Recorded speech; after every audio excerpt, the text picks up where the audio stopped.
হ্যাঁ, আমাদের দাবি আমাদের মেয়েদের মেয়েদের কলেজ থেকে ইডিএল আমরা এর জন্য এখানে ভর্তি করছি, ঠিক আছে।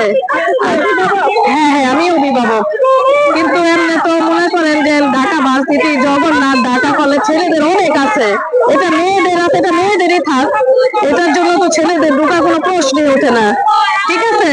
এটা মেয়েদের নিরাপত্তার জন্য ইডিএল কলেজ আমরা এটার জন্য আমার মেয়েদের রাখা, কিংবা অনেক মেয়েদের এটার মধ্যে পড়ে, যেমন বদরুন্নেসা, ইডিএল, ঠিক আছে, এই দুটাই তো মেয়েদেরই থাক, এটারে নিয়ে তো আর ছেলেদের ঢোকার কোনো প্রশ্নই ওঠে না।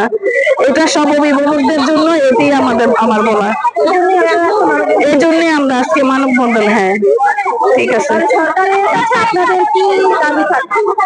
এটি দাবি যে এটা ছেলেদের কলেজ, যে দুটো মেয়েদের কলেজ মেয়েদেরই থাক, ঠিক আছে।